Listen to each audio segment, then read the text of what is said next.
Greg, welcome. Are you recording yet? We are recording right now.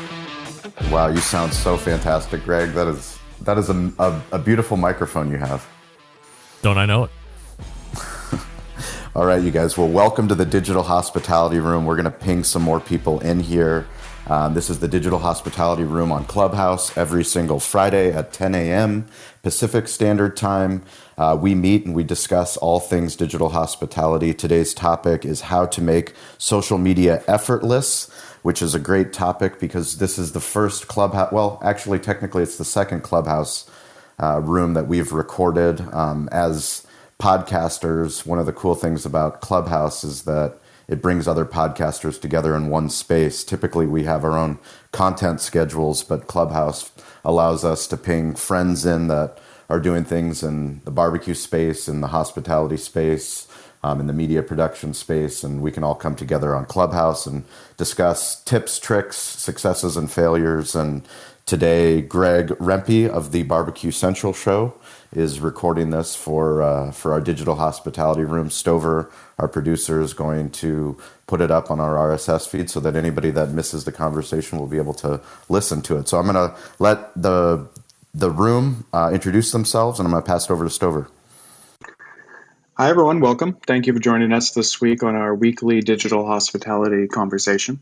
I'm so glad Sean picked this topic because it's something I've always worked on in the last 5-6 years of being a social media person and now a digital hospitality person, which is the next evolution of a social media marketer.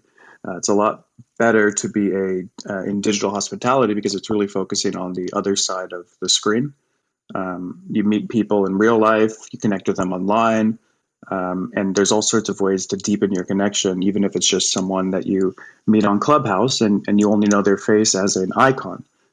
So I'm really excited to always be in these rooms. I work with Sean. I help him on his media company.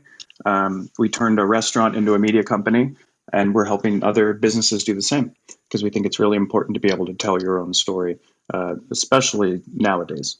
And we've seen that in the last couple of years. And I'll pass it over to Troy so he can give himself an introduction here. Hey, good morning, everybody. Thank you for the room and the opportunity to share the stage. My name is Troy Hooper. I'm a 25-year veteran of the hospitality and restaurant space. My firm is a consulting firm that takes brands and either creates or refines existing brands and prepares them for and assists them in scaling internationally. So happy to be here. Looking forward to the conversation. I think it's an important one. I think we need to find somebody in this room that's going to make a move today and do something. And Sean's really good at holding people accountable and getting them started. So I think we're going to change somebody today to do something they wouldn't have done prior to this room. Looking forward to it. Greg? My name is Greg Rempe. I host the Barbecue Central Show, which is a live internet-based show every Tuesday from 9 to 11 p.m. It's also being recorded and put up on a podcast feed.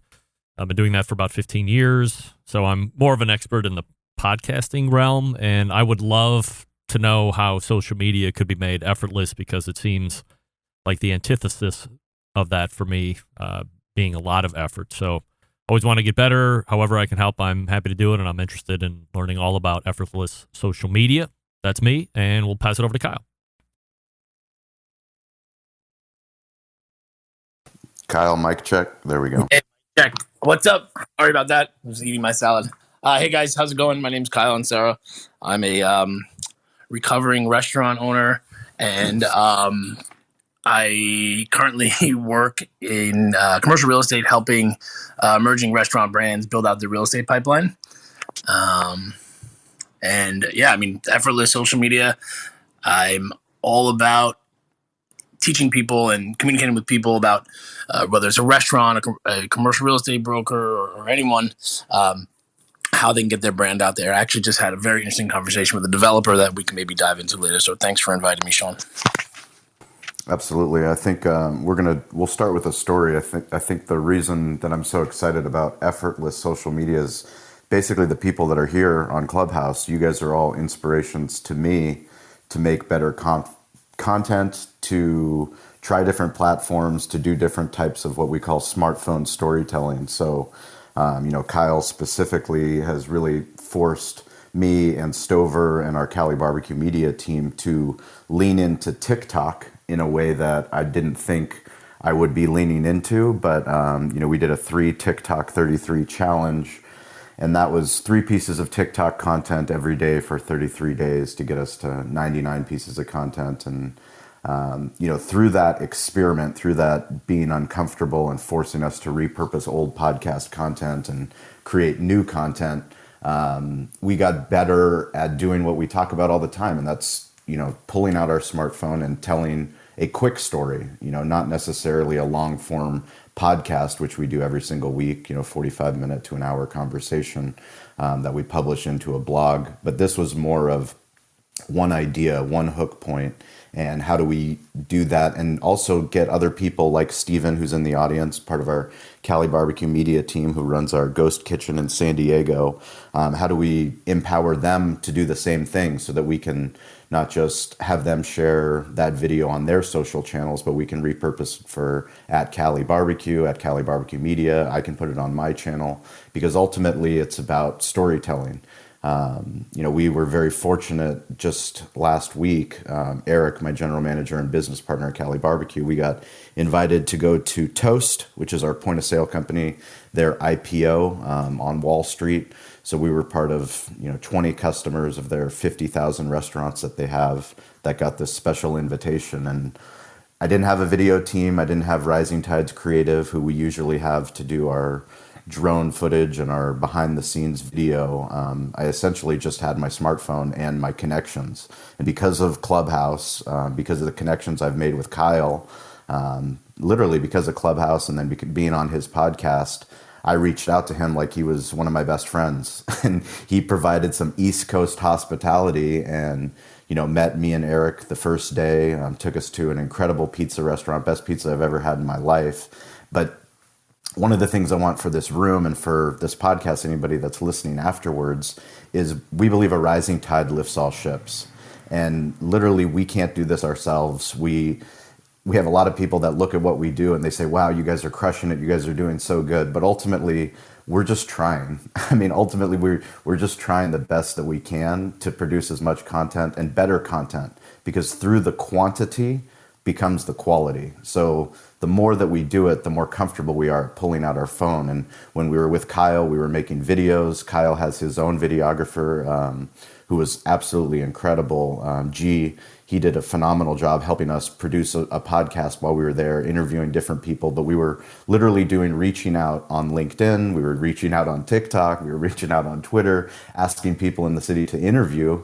And we set up some incredible interviews all in one day. And, we're going to repurpose that content. So part of what we want to do is follow the speakers that are in this room, but also follow the other people that are in this room. If you have a question, please don't hesitate to raise your hand. We're all trying to learn how to make this a little bit more effortless. But yeah, the rising tide lifts all ships. The difference between a ship and a boat, because you also hear a rising tide lifts all boats, is that a ship doesn't fit in a boat. A boat will fit in a ship. So ultimately ships, and really what I see with people on Clubhouse, people that listen to podcasts, is that you're very curious. You're curious to make your craft better, whatever your craft is. And because you're curious, we need to surround ourselves with other people that inspire us, that challenge us, that make us uncomfortable. And I think everybody in this room, everyone that I've interacted with, the reason why I feel like you're all part of the ships and you're all part of this rising tide. Stover, you want to go off of that? Yeah. One thing about making social media effortless is that, like Sean was saying, and I've had to learn this, it really is a quantity game. Now, that's because you can create a habit for yourself by doing quantity. And we know that social media needs to be a habit, or else, let's be honest, we won't do it. I'm always at my best on social media when I'm doing it every day and I'm thinking about it every day. Now, that sounds really stressful for a lot of people here to have to think about social media every day. I know Greg Rempe probably feels that way. We've had many conversations about social media and how much work it is. So what I've learned over the years, number one, I used to hate social media because it seemed like a lot of work and it seemed like a waste of my time.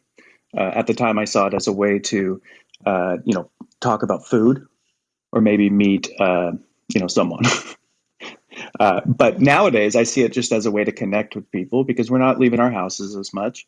I'm getting older. I'm not meeting as many people, and being online is a great way to connect. But I also hate posting online because it stresses me out. There's so much I can do.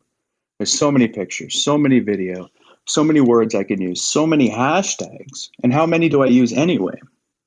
And these are all questions that have gone through my mind. And I know that's sort of what creates that stopping point for people to post to social media. But what we've learned at Cali BBQ Media is that we sort of follow a narrative. So we'll start with one piece of pillar content for that cycle. So as an example, this week, one of the guests on our podcast, Digital Hospitality, his name is Dave Williamson. He's a barbecue pitmaster and a comedian. And he was referenced for about 3 minutes straight on the biggest podcast in the world, which is the Joe Rogan Experience. I know you all know that podcast, and you know the numbers it gets, and you know how much money that podcast made on Spotify, which sort of justifies the reach that Joe Rogan has online. So I opened up the analytics one morning on our website, like I do most days, to see what traffic we got overnight, to see kind of where the mojo is online. And all of a sudden, our interview from this summer with Dave Williamson, was blowing up online. And so I went over to Google search and I started searching for it. And I saw that our videos and our interviews that we did with him were starting to really, show up. And I knew right away I had to put the other projects we were working with on hold and get some more Dave Williamson comedy content out there so people could find it, because clearly there was an appetite for it in that moment. And I don't know how long that appetite's going to last. I don't know how long a shelf life of a Joe Rogan reference lasts. I anticipate it'll last a while, and the metrics will show us. But most importantly, I knew I needed to clip up all the content that we had and put it on all the platforms. Now, how was I going to do that? And that's by starting on one platform first, and then copying it and slightly modifying the text and the video length for each subsequent platform. I didn't rewrite from scratch from beginning because I didn't have the time. So for this instance, I knew I needed a 1 minute clip of his stand-up. I wanted a 3 minute clip for YouTube where Sean was talking to him and interacting with him at the restaurant. And then I wanted to also turn that all into a blog post and put it on our own website so people would find our website by searching for that comedian, as they're doing now by the thousands. So it worked really well. It only took a couple hours. I mean, Sean can vouch. I was talking to him, and all of a sudden he started getting links to all this other, content that we didn't even have on the schedule. And that's because we figured out how to make it a little bit more effortless. We wouldn't have been able to do it. I would have had to sort of spend. I mean, let's say Sean hired a freelancer to do this kind of work instead of an in-house person like me. He couldn't have probably got it done in as quick a time frame as that, because they would have sort of overanalyzed the project. And I was going for speed and quantity necessarily more than quality. So that's sort of a little story of something we just worked on. In a few hours, we were able to get hundreds of clicks to our website and growing, thousands of views on YouTube, and about 25 subscriptions, I would say, on YouTube as well. Well, that's a great story, Stover. I'd love for Troy or anyone that's on stage to share a story or a struggle. It's always great. Success stories are always great, but struggles also help us learn. And I know I've had plenty of struggles on every single social media platform there is, including Clubhouse. But Troy, do you have anything you'd like to share with the group? Well, yes, of course. Good morning, and I think it's morning it might be afternoon for you East Coasters. Okay. First of all, I actually want to do something I've never done, and that is say a big fat thank you. Everybody who's in this room was personally invited by myself, Sean, or became aware of it because Stover forwarded the LinkedIn invitation to this room, and I just want to say thank you. My goal, in my time here this morning and early afternoon is that you take away one thing that you're going to actually do. And I know Sean will end the day with this because he usually does, and he puts people to task. But Eric and all the Ryans down below, Elizabeth and Kyle, everybody in this room has something to contribute. And I would love for this to be a idea sharing session as well, and a question answering session as well, so that you walk away able to do something you've not done, or something you've wanted to do and you just haven't started it. So for my comments around this and getting started, you know, you got to make this easy or you won't do it. You've got to make it a habit or you won't do it. It's got to be ritualistic or you won't do it. Kind of like Mr. Walchef's 4 a.m. Gratitude walk that he does every day. You've got to build this into your life, but it does not have to be all consuming. You do not need 15 platforms. You do not need to dominate on all of them. You need to get started by pulling your phone out and writing, recording of audio, or speaking into the camera and tell your story to everyone. And that's really freaking easy to do. And I'll prove it. Everybody find Sean Walchef or Cali Barbecue on any platform, and or find Kyle and Sarah on any platform. And this doesn't discount anybody else's awesome content. But those two gentlemen prove to you that you don't need a production crew. You don't need a fancy camera. You sure as hell don't need fancy lighting. Hell, you don't need a stage. You just need a roof of your restaurant, apparently, according to Sean. And you can tell big pieces, little pieces, today pieces, things about tomorrow, things about your origin. The content never ends. Now, from content, I think content's the one place we all get stuck in. Quite frankly, I'm guilty of that. So my story is that I keep a notepad in my phone on Apple Notes. And whenever I have inspiration or I hear something, a tagline, a topic, you know, a bullet point, a meme, I try to find those moments of inspiration to stop and just put it in that notepad as a bullet point, as something that I'm going to want to talk about. But I have this weird thing that I'm recording all of these things in, you know, as ideas, but I'm not pulling that trigger. And it's just, you've got to build it in. And you know why? I haven't put it in my schedule. I haven't put it on my calendar. I haven't built it into my life. And it is something that consistency rewards you if you do it every day. You know, certainly you don't have to do 3 pieces of TikTok a day for 33 days, but you certainly can do one and really talk. You know, my suggestion is you got to sit down, you got to brainstorm, you got to take inspiration. Every conversation you have in your restaurant or in your business or in your life is an opportunity to find a tagline that can remind you of a conversation that then you can elaborate on. Again, whether it's written, audio, or video, which gives you all the above, you have the opportunity to pull out your phone. And I don't want to steal Sean's thunder because that's his favorite line, and, you know, do something about it. And so hopefully that's inspiring. Again, I think Kyle and Sarah is great proof of this. When I started following him, I didn't realize he was just going to jump in his car with a ball cap on backwards and give us a piece of wisdom and bitch at us and tell us we're doing something wrong and stop being assholes. And I love it.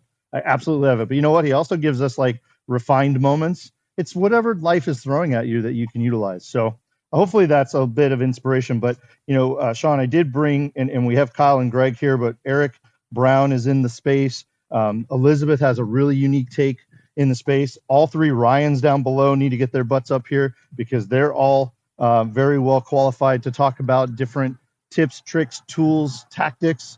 But let's give some people some value so that they can start within the 5 minutes of this room ending. Absolutely love it, Troy. Yeah, anybody that's listening to this podcast afterwards, or if you're in the audience, please raise your hand so you can contribute. I'd love to pass it over to Greg to share a story or a struggle. I wish I had any type of success to speak of. I'm terrible at social media. I probably suffer from every single thought of why you would be bad. I'm not happy with my audience, but I don't really, let me rephrase that. I love my audience. I'm not happy with how quickly I grow. I've had to temper growth and engagement and find a nice value in that, knowing that while I might not have 125,000 followers on Instagram, when I do post, I do get a large percentage of engagement from my audience, which to me signals that there's a little bit more buy-in from my folks than I would go on to somebody else who has much bigger numbers. But when they post something or go live, they have 3 or 4 live viewers. Maybe they get 3 or 4 comments on a post. So at least my fan base seems to be engaged. And then I need to do everything that Kyle said. I need to do everything that Stover said, and I don't do it, and I have no one else to blame but me, which is why inevitably my social media suffers, and I accept that, and I have to do better at being better at that. Greg, before you self-deprecate yourself too bad, that's not lying. That is 100% truth. Well, I appreciate your vulnerability and I appreciate your truth, but one thing that I do appreciate from you, having been following podcasters of all different types of industries, one thing I do appreciate with you is that you're always willing to try. And that's something that I think a lot of people suffer from, is they know that they should be on TikTok or they know that they should be posting on LinkedIn, but they don't even try. And like, you're willing to try. You're willing to be on Twitch when you have no idea if anyone's watching on Twitch. You're live streaming. I mean, you're always doing things to improve your show. And I think that's why you have so much success and why you've built the community that you do have.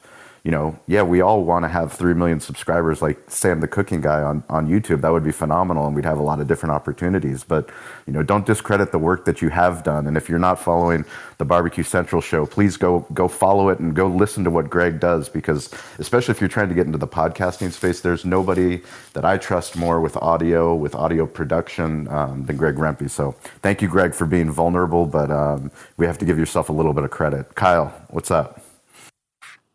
No, I want to thank Troy for the kind words there. And I think that what happens is, and it happens to me all the time. Like last week was a rough week in particular, in that you think you have to get stuck on creating, right? You see these great curated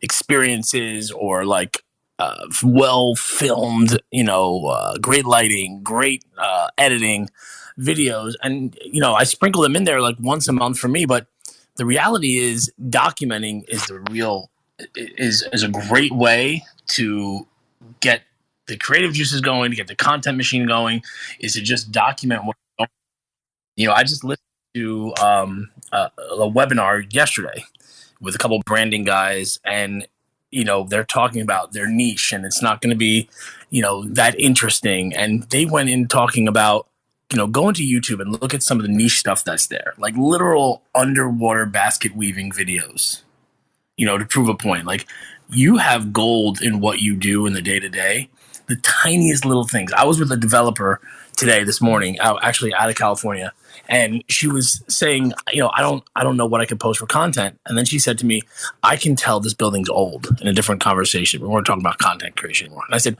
that's your content.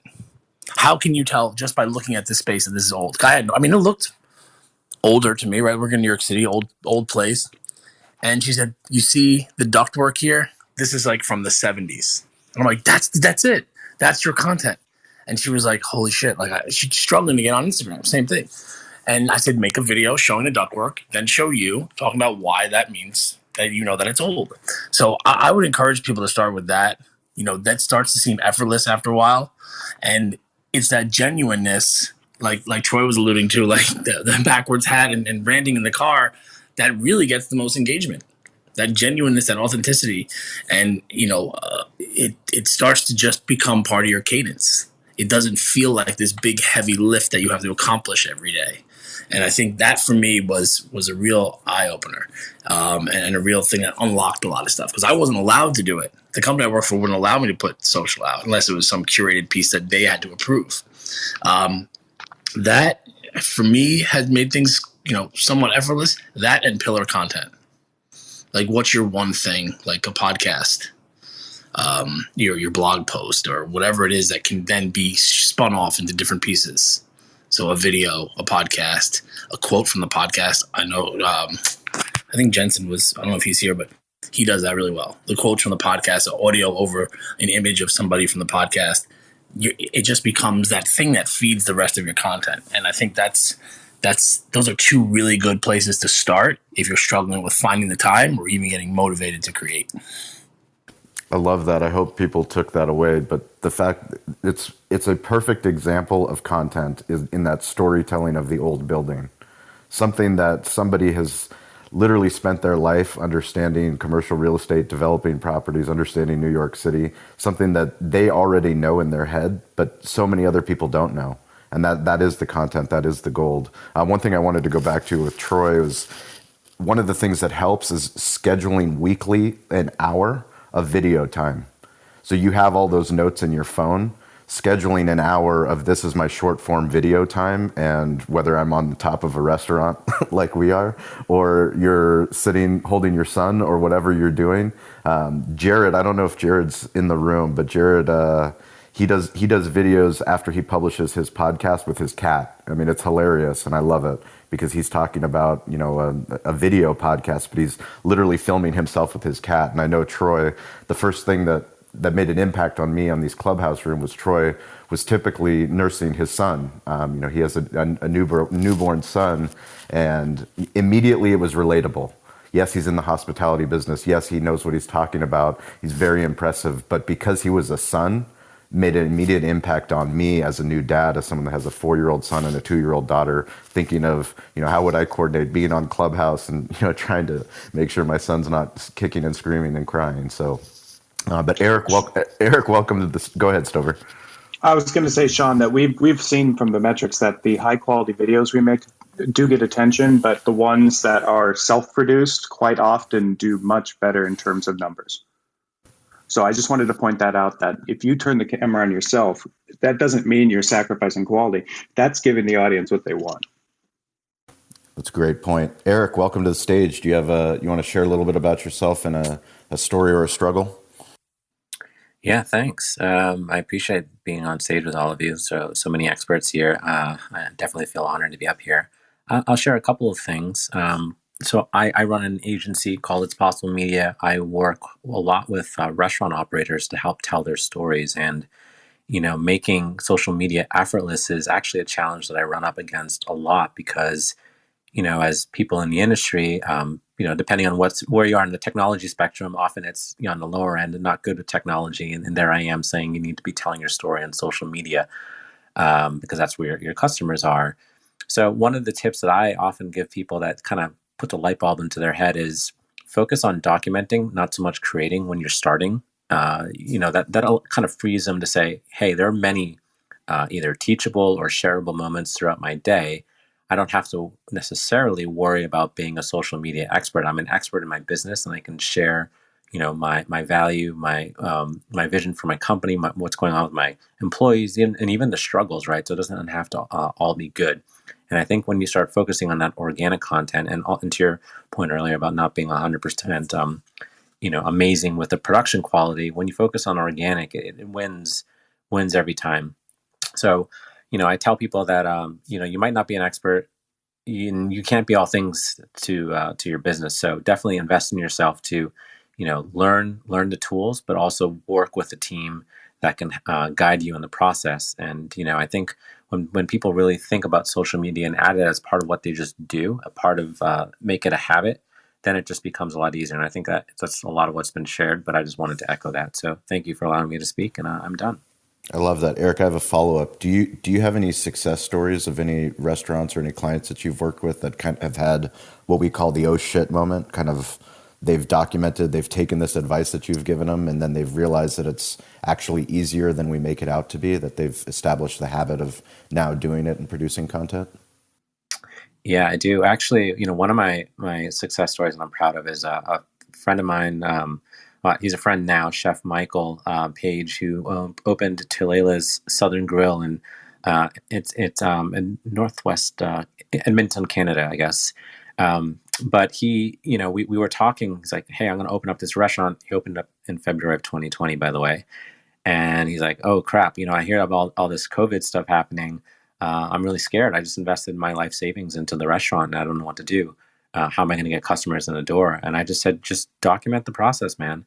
And he went live on his Facebook page every single day, talking about his specials, just talking about what's going on, sharing himself cooking or his team, you know, setting up things in the kitchen, challenges with health permits, and, you know, just dealing with COVID overall, which was kind of scary and this unknown thing for restaurants, right? Like, I mean, think about the guests. Well, what's the experience like in a restaurant? He didn't hide anything, didn't spend $1 on ads, And in 6 months, so he opened up in February, in August of last year, he had 5,000 followers on Facebook and was profitable, right? So, it just goes to show, like, yeah, I love, I think ads are great. People talk about ads and social and connecting with consumers. But really, when you just focus on the content, you don't have to spend money on ads. I mean, ads will just amplify what you're doing right or what you're doing wrong. And he definitely just nailed it. And he has a really successful business. He's thinking about opening up another location. And as COVID restrictions sort of ease where he's at, he's finding that he has, an abundance of opportunities and an amazing connection with all the people in the community who they just got his back. I love that example. Thank you, Eric. And it's another powerful thing that I've started doing a lot is going live and then saving that live video. Going live is a very easy way to bring people behind the scenes. If I was recording a podcast episode for restaurant influencers with Sam the Cooking Guy, and before we're getting set up for the professional video production, I literally just went live with Sam the Cooking Guy, shooting the shit, basically talking shit to each other. And within that 5-minute segments, yes, we had, a couple people on Instagram Live join, but ultimately I could get a clip on there that becomes a TikTok video, that becomes an Instagram reel, that becomes something that I can put on LinkedIn. So yeah, I highly encourage people to, no matter where you are, bring people into the story by going live and then saving that video. Troy, you want to do the next introduction? Yeah, happy to. I invited Elizabeth Doss to the room and stage. Thanks, Elizabeth, for joining us. This is a little, I don't want to call it left field, but this is a little specialized, but this is kind of the story that if you think social media is overwhelming, if you think there's no way you can get noticed, if you think that you're not unique enough or special enough, if you think the pipes are too full and you're just going to get lost in the mix, then you can look to specialty partners like Elizabeth to differentiate yourself. And Elizabeth does something really, really unique. She creates GIFs, those little short window moving animations that we all use to express thoughts and feelings and congratulations and funny moments and tease our friends. But she does that for businesses and can really help you differentiate. So I just wanted Elizabeth's take on that sort of side of this equation and how to stand out if you're really concerned that essentially you're not going to get noticed, and maybe she can help us understand how easy and effective and cost effective having a partner like her can be. Hi, Elizabeth. My goodness, thank you so much, Troy. I really appreciate it. Yes, I am a GIF maker, GIF artist, and I help brands and businesses connect with their communities in a fun and engaging way. So I'm making the Instagram story stickers as well as full-size GIFs that people can use. I'm so sorry, I'm outside for the noise, but that people can use in Facebook comments. You can use them on LinkedIn. You can embed them in emails and on websites. And I help them get verified with Giphy so that we upload once and their GIFs are available across most platforms. So it's Snapchat, TikTok, Instagram, Facebook, and then there's plugins for Slack and for some other of the apps that you're using. So you have access to graphics on all of those platforms. But one way that we're seeing them used, especially by restaurants, is in the frequently asked questions part of things, especially in Instagram DMs. Being able to respond with a branded GIF to be able to say what time we're open, or sorry, we don't take reservations, or even just responding and engaging with your community. And this is my quick and dirty secret for you guys to be able to take away today. Any Instagram story that you're watching, if you click on the send message bar at the bottom, all the way to the far right-hand side is a little GIF button. So you have an opportunity to go into your own profile, click on your followers, and there's a whole list of your followers, people that have already committed to following you. And on the left-hand side, you'll see a little red ring around their face. Well, that means they've posted an Instagram story. And you can dig into their content and click that, watch their story, and at the bottom, that send message bar, all the way to the right-hand side, you can respond with a GIF. Now, this is powerful because it's quick, but it shows up in their DMs, but it reboosts you in their feed, in their algorithm, so they'll start to see your content again. And along this topic, my last thought about this is, several of the conversations have been absolutely wonderful, and I loved Eric's word about documenting. That is so huge, especially because we get so stuck in the mindset of getting new followers, but we really need to honor the ones that we already have and show up for them, because they want to know more. They want to see you. They want to remember you. And so those are my 2 cents for today, and I'll hand it back to you. Elizabeth, that was absolutely incredible. I've always been curious about the gift side and how brands choose to interact. I know Traeger does a particularly good job in the barbecue space with developing gifts. But I've just always, Peloton, companies like that actually understand deep social. But Stover and I will be following up with you for sure, because we have a couple brands that we're working with that I think they could use some gifts to spread their storytelling across all these different platforms. Yeah, we do too, Sean. We need some too. We need a lot of barbecue ones. Done. Go ahead, Troy. Oh, no, sorry. I was just going to say if you could talk about your friend Corey, because we all know he's a friend of ours from Jensen's team. Absolutely. Corey's part of the Best Served podcast team, which is Chef Jensen Cummings, who highly recommend you follow them on TikTok. Listen to their podcast. They're putting out just in abundance. When we talk about quantity of content, I mean, that's really what the internet rewards. The internet rewards speed and quantity. And through that quantity, you get to your quality. And the work that Corey does to support Jensen and the entire Best Served team, it's absolutely phenomenal. So please check them out. And especially on TikTok, I love what Corey will come. I'll let Corey. You can tell the panel and the podcast what you and Chef Jensen are doing on TikTok.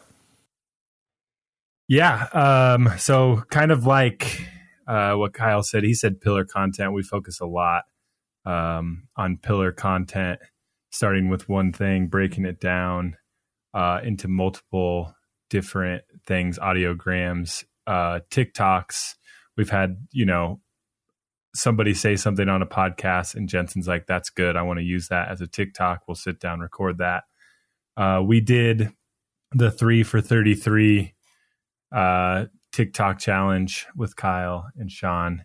And we essentially just scheduled an hour every day, or not every day, every week to film an hour of just different TikToks. I tried to come up with different overrated, underrated, this and that, just different food topics, kind of have fun with it. And it allowed us to get together, record a bunch of stuff, create a bunch of content that we can post, 3 times a day on TikTok, onto Instagram Reels, onto YouTube Shorts, link it to Twitter, link it to your Facebook story, your Instagram story. So I think that's one thing that I have been focusing a lot on, is taking one video, let's say, or one clip from a podcast and turning it into an audiogram and then posting it in all those different places. So one piece of content actually turns out to be 6 or 7 technically pieces of content, because you can post them in all these different places, and you can get exposed to different people on TikTok or on Instagram Reels, or, through your Facebook page.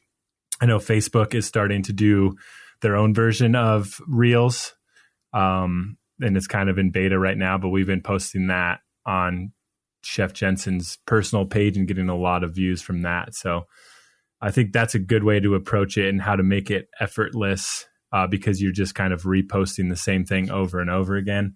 One thing that I think that I struggle with when it comes to it feeling like it's a lot of effort is when you start focusing on views and likes and followers.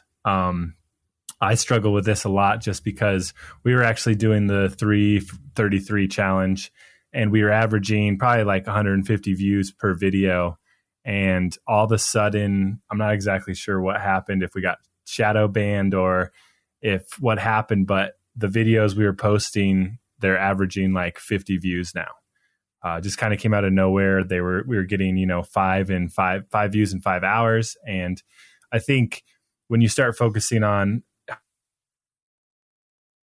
growing as much as you would like, or you're comparing yourself to other people, it becomes more of an effort because you're so focused on that. It's almost draining, and you're trying to figure out what's going wrong and how you can fix it to get back up to that 100, 200 views, 600 views you got on a video. And I think it becomes, that's a hard thing for people because they want to quit when they see that they're not hitting those numbers or are not growing as fast as they would like. So I think that's an issue when you focus on that stuff. So Corey, that's a really good point that unless you really understand analytics like deeply, you shouldn't be paying attention to the numbers you have in front of you because they probably don't matter. Now, you're probably looking at the reach or how many impressions something is made or even a click. And you're judging it on each subsequent piece of content. You're saying, oh, that didn't get as much, and I'm speaking to everyone here, or that this one didn't perform as well. But you're not really looking at what the purpose was of each of those posts and what you wanted to get out of it. Grow your brand, whatever, get a click. And people focus too much on numbers. You're never going to reach those big numbers because most of those numbers that you see on people's accounts that you're jealous of aren't real.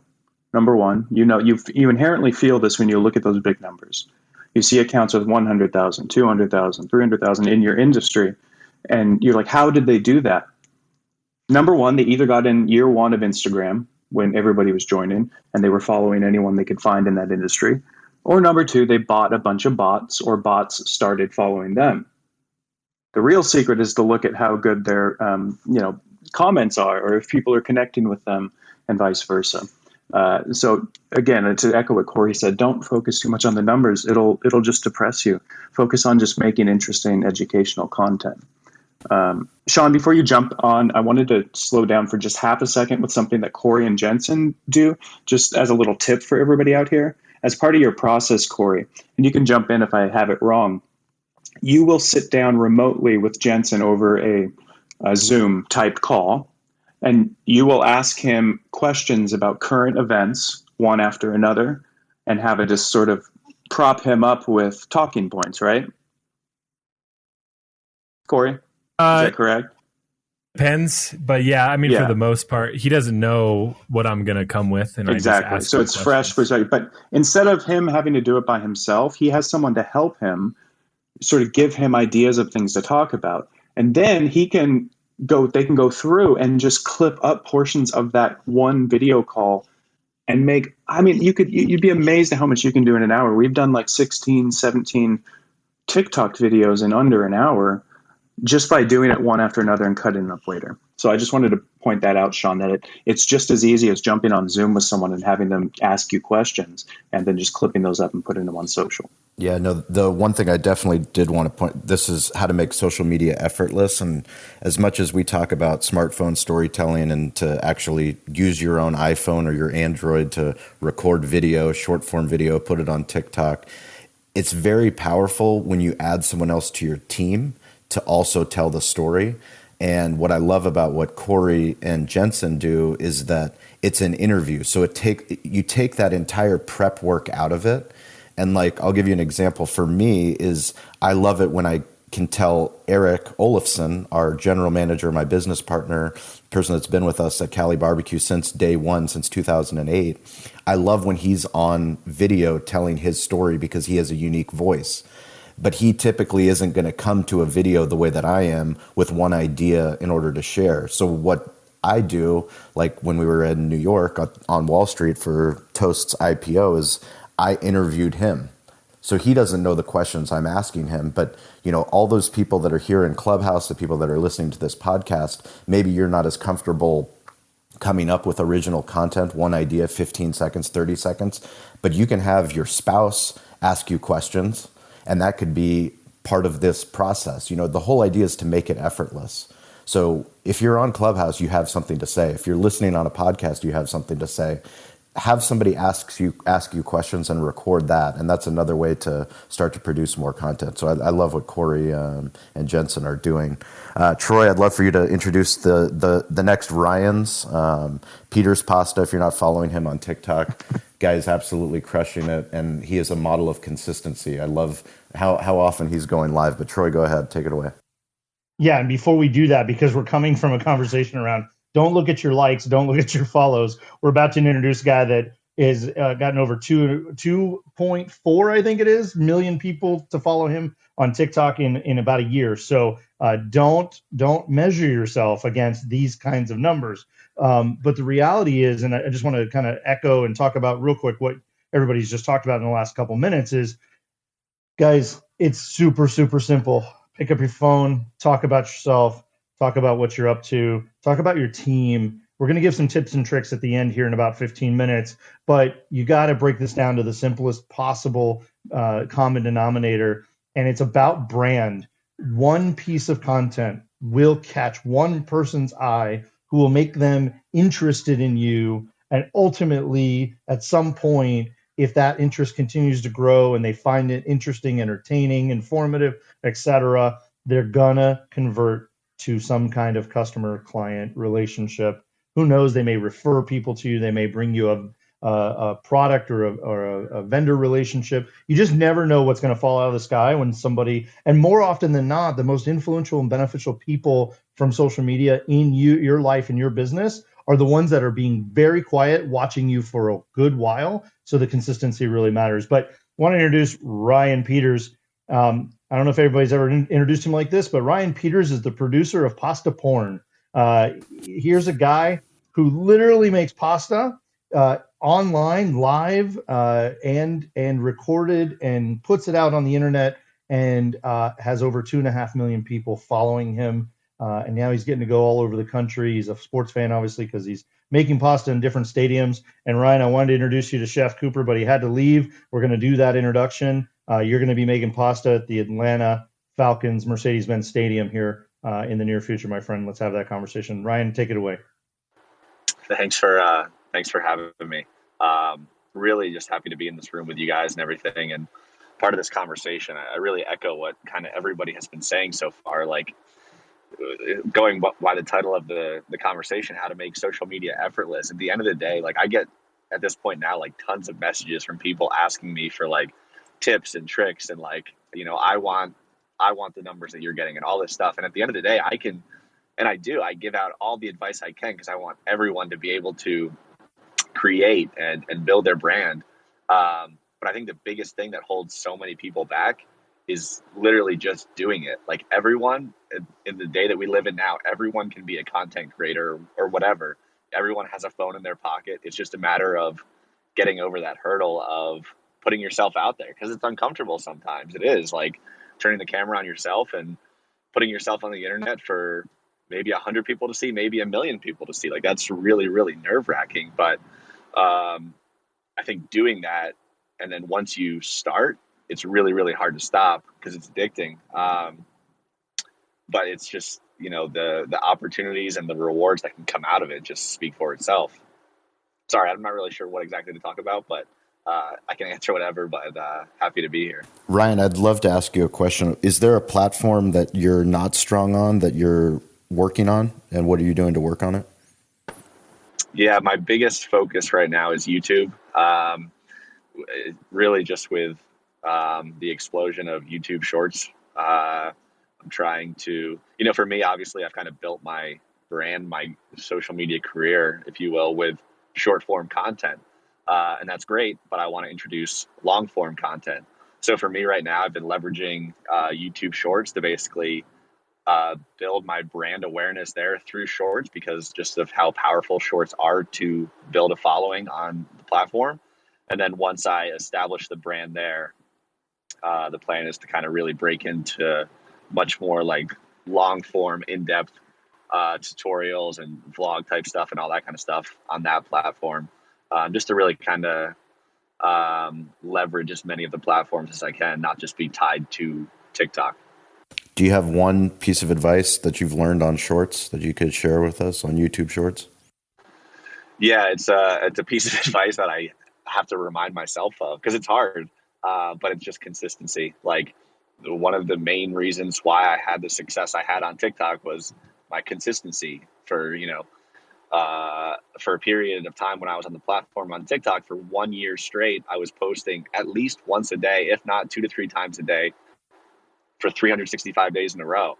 And and again, it was really hard. It was, there was work that had to be done, but I see the success that granted.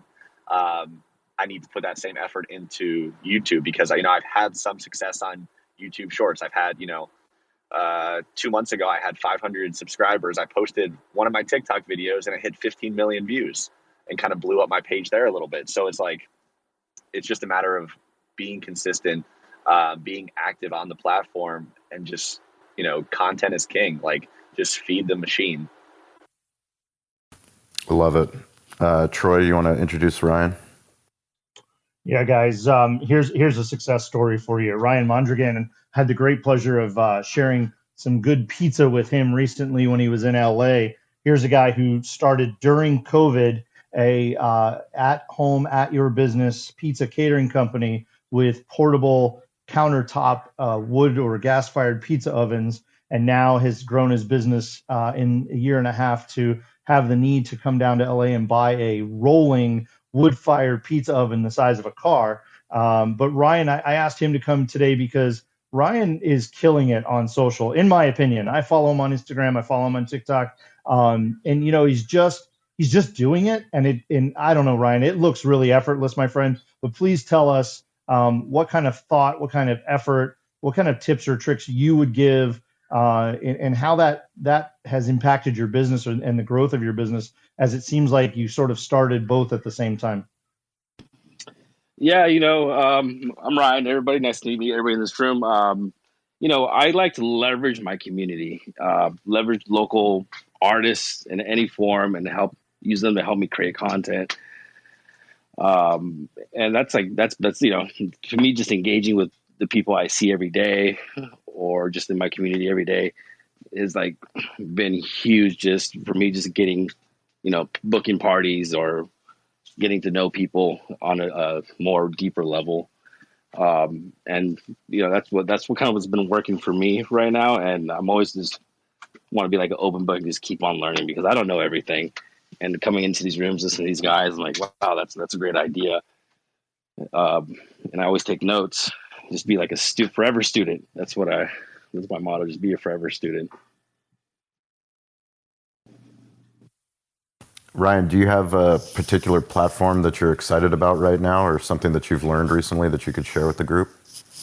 I just got onto Twitch. TikTok is fairly new at TikTok. I'm still trying to figure this out. And I think those are the two platforms I'm like really excited about, and like really excited to learn how to leverage that for my business. That's awesome. Thank you. Steven Swiderski, at Midnight Thinker on TikTok, on Twitter, on Instagram. He runs our Cali Barbecue Media, our Ghost Kitchen location. He does our catering and our events.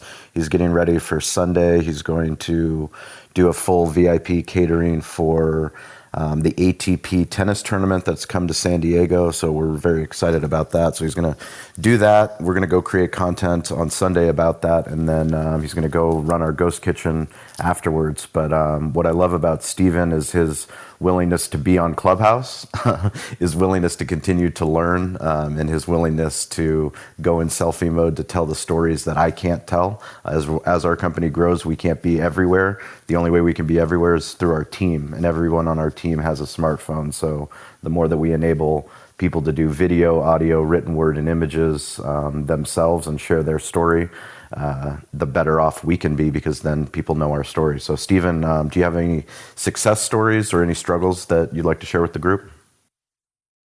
Sean, thank you for the hyped introduction. I love it. So I'm Steven. I am a catering events and restaurant manager for Cali Barbecue. A success story is actually getting to fulfill something that I've always had a goal to, and that's to run my own kind of like location in a restaurant. I've never worked in a restaurant, but it's always been a goal in my eyes to be able to succeed in something in life, and running a location is actually one of my goals. So pretty much what Sean said is absolutely true. I'm always willing to learn, break out of my comfort zone, and I'm not the best person for social media. I'm not really the best talker in front of a camera, but I'm up for a challenge. I want to better myself in all aspects of life, so I'm here. That's all I got. So Stephen works at a rest. So a lot of the excuses I hear from people about social media, the number one I hear is I'm too busy. I have another job, or I don't have time. And my thought is always, well, you're not supposed to make time for it. You're supposed to integrate it into everything else you're doing. That's how you make it effortless. So Stephen works at a restaurant, and he runs a ghost kitchen location. He does all this great work, but he also posts to social media. He doesn't stop working. He found a way to integrate it into his job. So we can all do that at our own jobs, because I know not everyone is paid to work on social media. Very few people are. So it has to be part of your life. Good job at doing that, Stephen. I'm opening the restaurant right now while on Clubhouse. It's fantastic. Thank you, Stephen. Chef Mimi Lan, welcome to the room. We'd love for you to tell us a quick little something about yourself and then any successes or struggles that you've had with making social media effortless. Hi, Sean. Hi, everybody. Hello, Corey. Corey is a part of my tribe at Best Served. I recently joined the team as their chief of special projects and connector. And it's just been wonderful working with the team, Corey and Jensen and everybody. And so my main focus is to form, Clubhouse rooms together, bringing the right folks together, and do rooms that are educational as well as bridging gaps of understanding and so forth. And we have some incredible rooms coming up, like Corey had said, but like this coming Monday, we have a room about how doing good in business of hospitality is good business, and also about the future of food and beverage. We are doing rooms with James Beard Foundation and In the Weeds organization. In the Weeds is a nonprofit organization whose mission is to advance the physical, financial, and mental health of hospitality professionals. So I'm just really honored to be in the company of these folks and bringing all these, thought leaders together to discuss about important things about hospitality. And I'm a firm believer in Clubhouse. There's been many that have emerged, other similar platforms, but in the end, I think everybody's starting to come back to Clubhouse because it was the original, and now it's proven to be the most powerful. And they come out with so many new features all the time, like this new Clubhouse clips, that you can share 30 seconds while in the room on social media. That's huge. And also the feature of how to make it easier to find rooms and upcoming events on Clubhouse. And so from my, I'm like a walk-in advertisement for Clubhouse, because my own story alone is just astounding, where I just joined Clubhouse originally just to practice on my public speaking skill. And, eventually just found myself, being an admin for 7 different food clubs and a leader for 7 more. And I'm just like doing rooms with so many powerful people in the food industry. I brought in a lot of executives from, major food industries, like people from the CIA and media folks and so forth. It's wonderful to kind of help show them the ropes a little bit, because I was in their shoes trying to learn how to navigate Clubhouse. Now I get to do that for others, and holding rooms about how to moderate and things like that. And be given the opportunity to interview people like Andrew Zimmern and food TV executives from TV shows. So it's just been whirlwind of opportunities that I wouldn't have gotten if it hadn't been for Clubhouse. Thank you very much, Chef. We appreciate that. And Best Serve Pod, definitely check them out. You can go into Chef's bio to find out what other rooms they're hosting. But as we close down the room, please follow the speakers, follow the people in the followed by speakers section, follow the others in the room. We're grateful that you guys are here, that you're showing up. Like we said, every Friday, 10 a.m. Pacific Standard Time, we host this digital hospitality room, and we can't do it without you guys being here. But I'd love for the stage just to give one tip, one action item, something that someone in the room can do today to be uncomfortable and to start posting content to make social media effortless, or someone that's listening to this podcast at a later date. We're going to go ahead and start with Greg Rempe. Greg Rempe, do we have one tip? My tip is going to be... Greg's probably occupied. Some of us do have day jobs too, like Greg would like to say, but I'll give you a tip, Sean.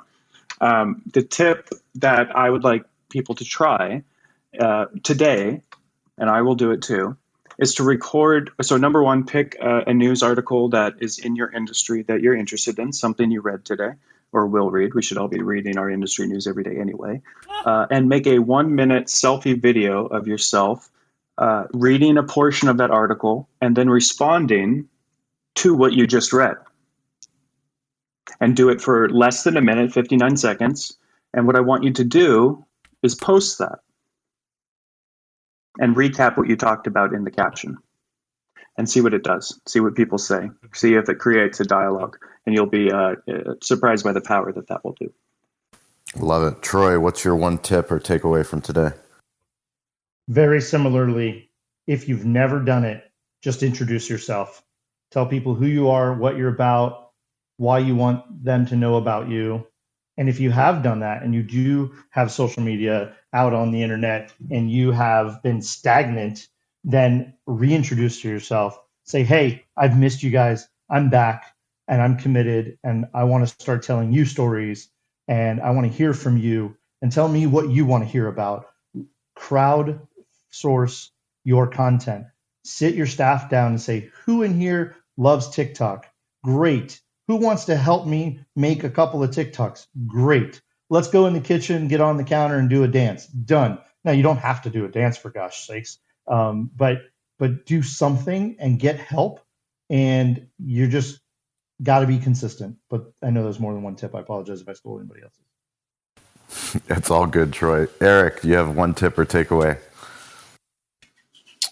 Yeah, I think it's easy to get overwhelmed with all the different social media options. So, take what the lessons that have already been shared and focus on one, get comfortable and just stay authentic and go from there. Just keep building. Every day is a new opportunity to learn something more, share something more, and connect with your audience. Thanks.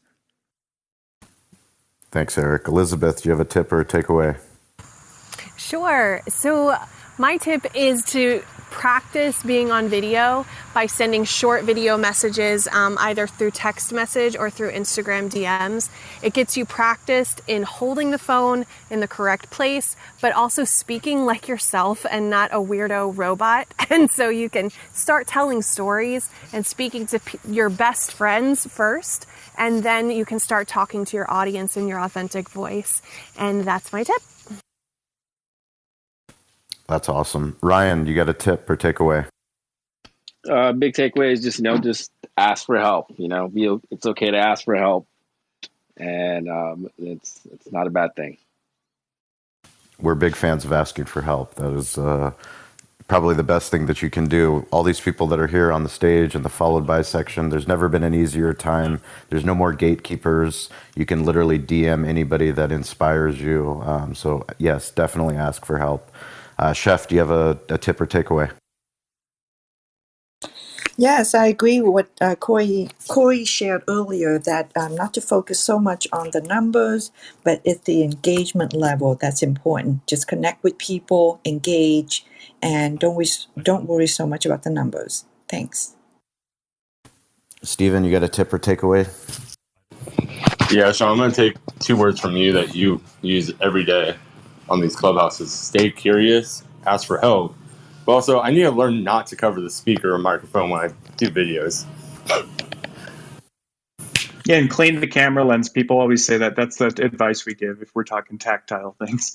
One thing is don't cover your microphone, clean your camera lens, right? There we go. I'm taking those every day. I'm using them and applying them. I don't think. Greg Rempe, are you available? Unflash your mic if you are. If not, no worries. We'll go on to Corey, a tip or takeaway.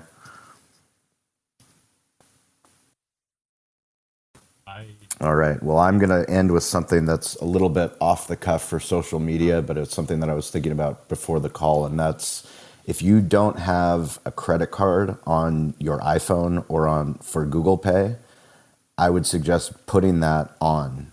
One of my biggest struggles, my oh shit moment, was understanding. 2 years ago, I put my credit card onto my Apple phone and started using Apple Pay, and I don't know why it took me so long to do it until I started thinking about why it was. And it ultimately was I didn't want to be the guy in line that was holding up the line not knowing how to use Apple Pay. But then I put my credit card onto my phone, and then now I'm using Apple Phone, and it's literally become effortless for me to pay at all of the places that I go and pay. And it's crazy to me when I can't use Apple Pay. And the reason why I bring it up, and the reason I hope that anybody listening to this podcast or in this room actually starts using Apple Pay or Google Pay, is that it goes to the psychology of technology. It's getting overwhelmed with all these different platforms, with video storytelling, long form storytelling. Ultimately, it's easy. We're building on the backs of giants. We don't have to create the platforms that are allowing us to share our stories. So start with adding an Apple Pay or Google Pay. Start with doing that, and then think about it of how do I make that into social media and how do I make that consistent, because it should be effortless. So go ahead and start documenting, start doing things that making social media, creating and documenting social media easier, so that it is consistent. We are grateful for everybody that joined us in this room. We always say stay curious, get involved, and don't be afraid to ask for help. Like we said, every Friday, 10 a.m., is when we put this on Pacific Standard Time, Digital Hospitality Clubhouse room. Also feel free to check out our Digital Hospitality podcast, and don't be afraid to reach out. We'll go ahead and shut down the room. Thank you guys for being here, and we'll see you next week.